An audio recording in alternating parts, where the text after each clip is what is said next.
So, good afternoon once again, ladies and gentlemen. This is lesson 3 for HPC 201 or Applied Business Tools and Technology. Lesson 3 is all about maintain business tools and technology. Brief summary of the lesson, it's all about the proper maintenance, the proper usage, and the proper actions and policies set out for any damages or to avoid damages of the different business tools and technology used and employed in the hospitality industry. So at the end of the lesson, you students are expected to explain the record keeping and monitoring of business tools and identify the security tools used in storing business tools. So, in the previous discussion, if you remember, um, we discussed on a tool register wherein it is a record keeping all of the data of the different tools and technology used in a certain business, whether in our industry or in other industries. So each tool has to be monitored and controlled for various reasons. It is important to know who has the tool so that it can be located should the need arise. So in the register, di ba na dito naka-detail dito kung what type of tool, the specific brand, nga department siya nakabutang, kinsay nagamit, kinsay in charge. So we need to monitor those kay basin o gitake advantage na nila ang paggamit sa tool or sa equipment or sa technology. So as managers or as future managers in the hospitality industry, this is one of our roles and responsibilities to monitor all of those tools. They are assets of the businessman good. They are assets of the company or the organization. We invest money or the organization invests money on those tools aron magamit sa not only by the guests but as well as all of the other employees.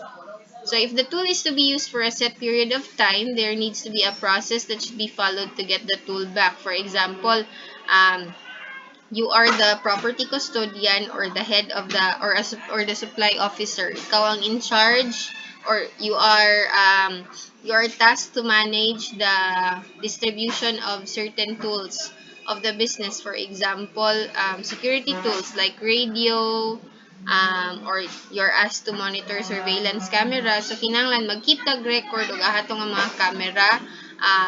What was the specific date ni gi-install sila, specific date ni kinahanglan mahitabo ang maintenance for those tools and equipment. For radios nga kanang batteries ilisan, so that should be included in the record keeping and monitoring of those business tools. There should be a process, for example, na ay muhulam o printer from one department to another kay naguba ilahang printer. So there should be a process or a form nga fill-upan aron ma-monitor o ma-follow to og aha padulong to nga asset or aha padulong to nga tool and mabalik siya sa rightful owner or rightful department. Companies need to develop procedure to allocate that tool to a user and record the date or time that it is expected to be back. So, muna siya kung i-mention ganina. There will be a person, not exclusively one person. It could also be people, so more than one, that have the authority to release the asset and maintain the business record. So, there should be a specific authorized personnel, for example, the manager that will sign for example, the borrower slip.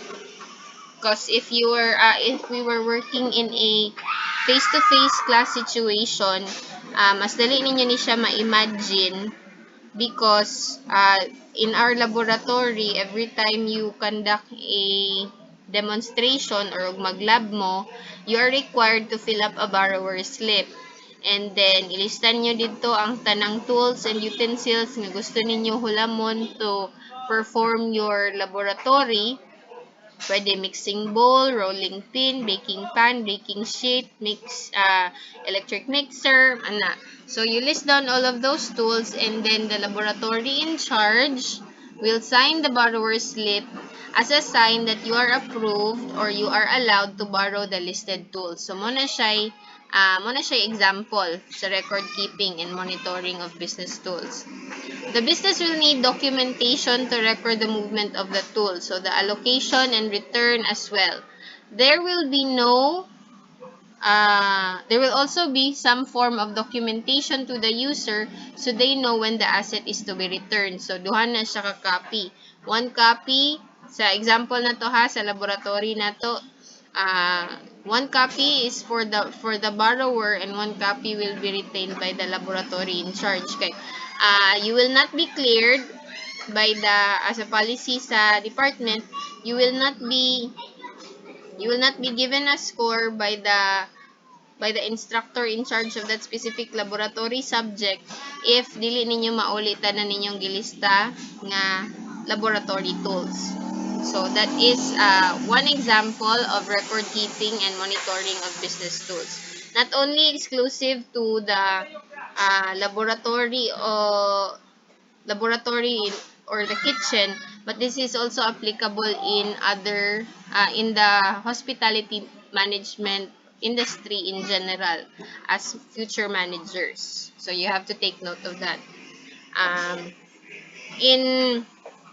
In maintaining these business tools, damage cannot be dili siya malikayan, cannot be avoided. There are instances nga maguba jud ang isa ka business tool or equipment.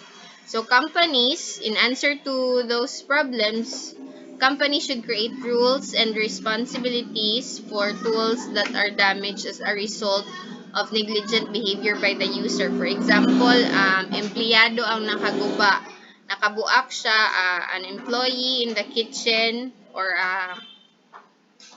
an employee in the kitchen, nakabuak siya og isa ka tray nga water goblet. So, as a manager, dapat na naka-establish nga rules, guidelines, policies, ug unsay himuon sa empleyado nga nakasala or nakakos sa damage. Bayaran ba ito niya tanan? 50% ba? Or ilisan niya og actual nga physical gyud nga water goblet to iyang nabuak. Some businesses will have insurance. This is for large equipments like kanang machines na nga dagko. So, i-insure na nila kay mahal kayo, millions ang cost. And others will be willing to accept the damage as it is not a common event and may not occur at all. Others will have a statement stating that the responsible property will be expected to pay a percentage of the cost as an encouragement to take responsibility of their actions and to utilize a higher level of care and responsibility when dealing with the business tool. So, depende na sa management, sa company, sa hotel, sa restaurant that you are working. Pwede nga, there are already established penalties nga nanay mga certain amount, like if makabuak kag water goblet, pilay bayad sa isa ka goblet, so og kato nga tray times pilay sulod ato nga tray.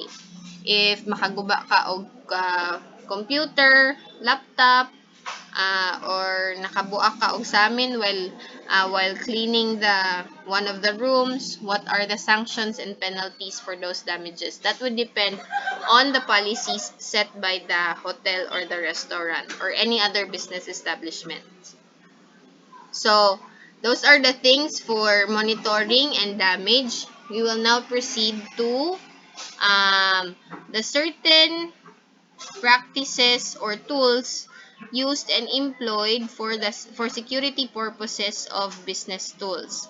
Now, business tools and technology, if you remember the difference between them from the previous discussion, ang business tools actual magunitan. Ang technology, those that are stored in the computer or kanang mga applications and softwares nga dili na to mahikap not unless technology is, or dili na to magamit not unless technology is applied to them. So, the security requirement for each tool must be considered. Lain-lain na siya.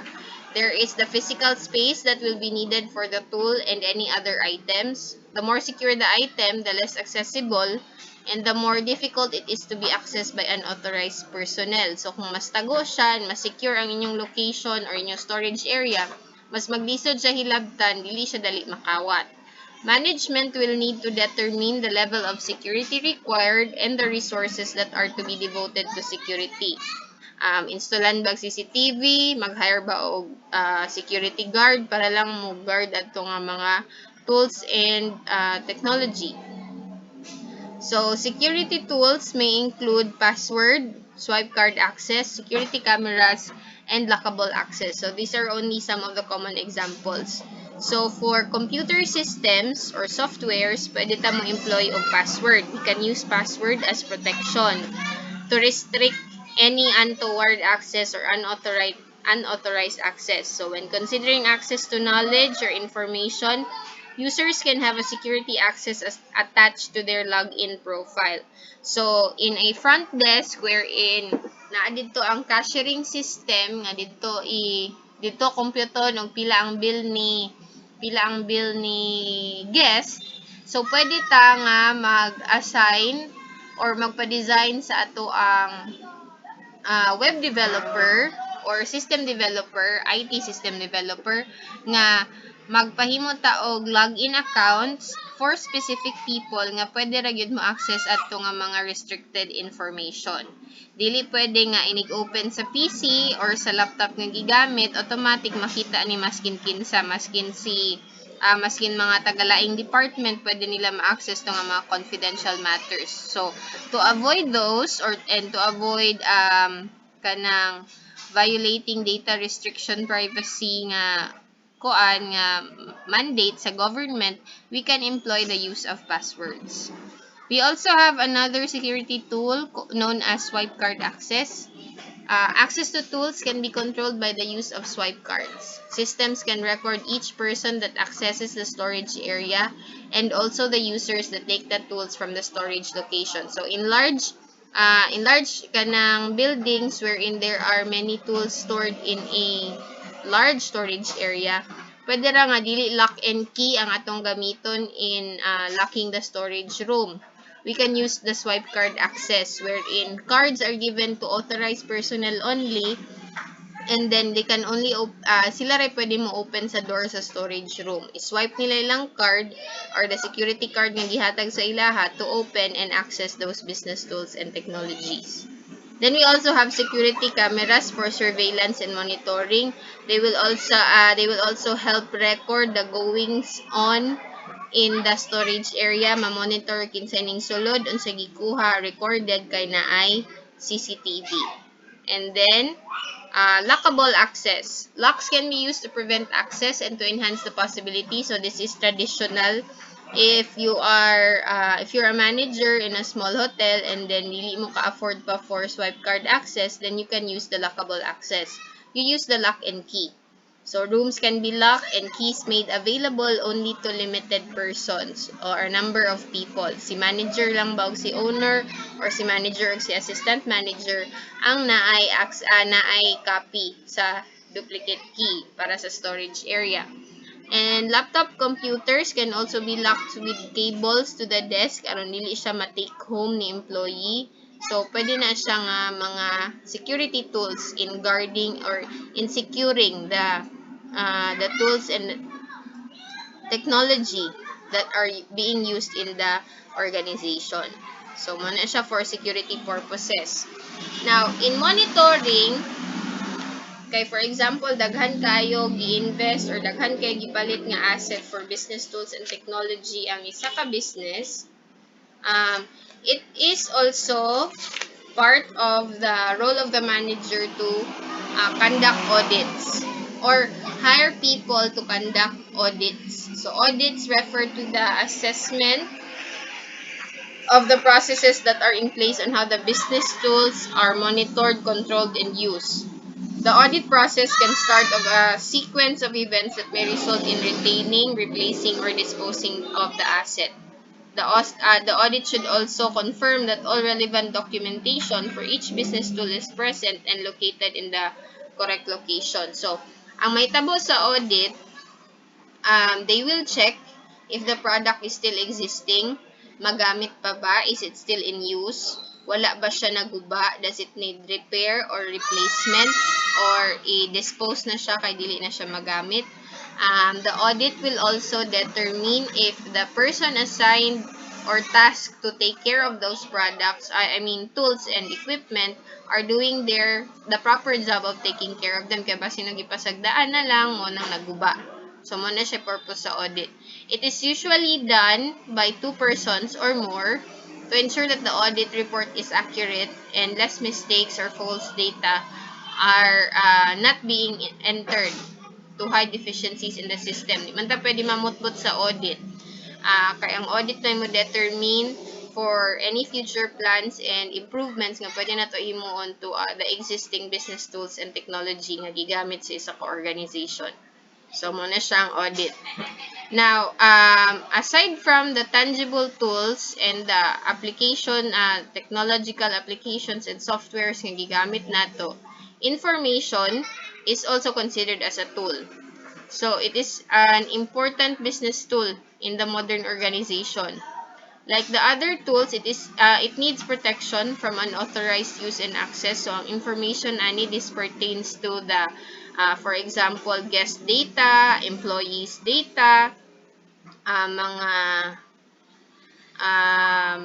financial data or financial status current financial status sa isa ka business organization. Now, not everyone is allowed to have access with those. So, and those are also tools of the business. Like ang computation sa return on investment, the statement of accounts, the profit and loss statement of the business, the different telephone numbers or mobile numbers of the different guests nga atong gina-cater. So, their credit card numbers, those are information, and they are also tools necessary to the hotel and hospitality industry. So, kinahanglan maprotektahan nato na sila, and we know how to manage such information. So, just as with other tools, there is an access issue. Privacy laws implemented by the government and commercial considerations mandate that people that are able to view katong mga naay authority mo view adli nga mga information must be controlled or limited. In most cases, privacy laws allow only people with a valid reason for accessing the information be allowed to do so. So, managers may have a legitimate business reason, for example, to view personal details of a staff member. But it is most likely that a colleague, panamitan, dili ikaw ang manager, wala kay labot. Dili ka pwede mo basa or manghilabot sa mga personal data about sa imuhang co-employee, not unless you are his or her manager. It therefore follows that access to an organization's information must be the same access limitations and restrictions as other business tools. So, many of the control techniques can be equally applied to information access. So, pwede ta magamit og password gihapon to protect such information, or if the files are stored in a filing cabinet, we can use locks or swipe key card access aron dili gyud siya basta-basta mahilabtan sa mga unauthorized person, and those informations are protected well. So, what are the legal implications if magpatakatag disclose or magpatakata og pahibalo sa mga information nga not necessarily dili nato dapat i-share with other people? So, you can be filed a lawsuit, pwede ka kasuhan sa concern nga imuhang gileak ang information niya. There will be legalities nga pwede himon sa imuha because it's against the law to magpatakata o share of information. So, we have to be careful with that. Computer programs also have had to be changed to hide information about guests staying in a hotel, as it was deemed that not all employees needed to see the guest telephone number. So, muna siya kung example ganina. There are specific setups for different front office department programs wherein there are restrictions nga dili tanan maka-access to personal information sa guest ang tanang employees, limited only to managers or supervisors. Next, we have the maintenance of specific tools and business technology. So, most business tools require some type of maintenance. It could range from simple in-house operation kanang pwede ra nga ikaw mismo ang muayo kung ikaw kung nasa imo ang tool, to complete machine services that requires technicians wherein we will contact competent people trained to properly do the maintenance of specific equipments. Maintenance is the process of preparing a tool for operation and ensuring that it is a suitable operating in a suitable operating condition to minimize the possibility of future failure. Since if kanunay faulty or kanunay madaot ang isa ka equipment which is commonly used in the operation of the business, that would be more cost on our part as managers and then less sales. So, dapat proper maintenance is observed to avoid faulty or mga kanang guba-gubaon nga tools and equipment. In most cases, there is a set of stated procedure for each tool that needs to be performed on a regular basis. So, butang tawag sa kitchen. When you buy an equipment, naman ay kauban nga manual or handbook. So, it's included in there the maintenance instruction. So, it's up to you to instruct the supervisor, the kitchen supervisor, to properly monitor the maintenance schedule of those tools and equipment. Aron dili dali maguba or dili magsigig kaguba. So, in-house maintenance, this is the most common type of maintenance required for all business tools. Related to the supply of consumables. These are items or material that the tool consumes during its normal operation. For example, ani is a photocopier. So, a photocopier, inigamito na to siya, kala siya og papel, mogamit siya ink or toner. So, those are one of the things that we need to maintain. Mag-maintain ta, mag-store ta og extra batch of papers or extra nga mga toners and inks so that the operation of said photocopier will not be interrupted. So, another form of maintenance is repairs. So, repairs is the process. The repair process returns a faulty tool into an operational condition. Naguba siya, giayo, mo na siya repair. Something is broken on the tool and the repair process makes the machine functional again. Unlike maintenance, repairs are not predictable and cannot be planned. Kaya dili man nato, the maintenance pwede nato i-schedule nga every month mag-ilista og toner. The repair, dili man ta pwede mo ingon nga every month mag-repair ka, kadi man mo matag na nga every month maguba ba na siya nga machine. So, mo na siya difference nila. Then we also have another form of maintenance which is cleaning. So, by routinely cleaning and maintaining equipment, you can prevent problems and faults occurring. So, dili ka tapulan and then you monitor the, like, for example, sa printer, dili mag-clog ang ink, dili maughan, because you're constantly doing the cleaning. There are some maintenance processes you can do yourself to keep the equipment you use in good working order. So, another example sa kitchen, ang stove. After operations, giyaan lang ha, walay limpyo-limpyo, mataya. So, that's not the correct maintenance of such business tools and equipment. Gigastuan gud na nimo if you are a manager and the owner, you have to monitor such things aron dili ka masigig palit og stove. Mahal man ang stove niya moy and you are running a restaurant. So, you have to monitor it by doing the cleaning, addressing unexpected repairs, and scheduling the proper maintenance. So, we have the last part, which is the fault recording for the business. So, to properly address maintenance, repairs, and cleaning issues, it's useful to maintain a record of fault types.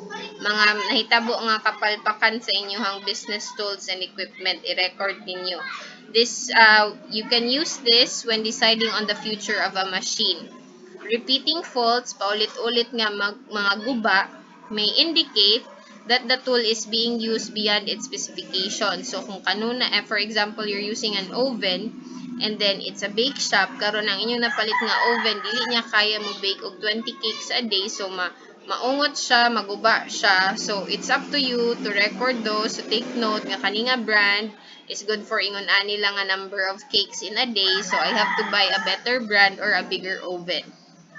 Some companies do not maintain records of faults, but only action taken, and they may not investigate for a deeper problem. Some manufacturers have a standard form that is designed to ensure the correct and most complete data is collected to enable the problem to be solved as soon as possible. So, as feature managers, the following examples of information in a fault monitoring form may be useful in the future. So, include mo ang employee's name, yung contact details, pwedeng phone number, mobile or landline phone number, and then his or her email address, and then ipasaysay nimo sa iyahang events, what happened while he or she was using that specific tool or equipment, name of the tool or the asset, unsa nga model, the name of the finance officer in charge in buying the tool, the problem description, ipa-describe ug unsay problema, ning ungot ba, nag-paper jam, dili mo kalayo, dili mo init ang oven, na-virusan ang computer, so those types of problems. Include also the service contact number of the supplier. For example, dako siya nga machine, industrial nga washing machine, dili mo automatic og salod og tubig, so there is a contact person for a specific brand, so mo na siya, kontakon ninyo ang number nga nakabutang. Include also serial numbers of the machines and the urgency of the problem. Gamiton ba na by backup nga equipment, or kinahanglan siya og urgent nga maayo siya dayon, as well as the access hours, on what time siya naguba, unsang adlaw siya naguba. So those are examples of the information that you may use to monitor and record any faults or mga damages nga i-incur sa inyong tools and technology nga gigamit sa business. So, that ends lesson 3. Sa mga na-late, sa mga wala naka-join, I have a record, so you can just view this on YouTube. Ako lang i-post ang link sa ato ang GC.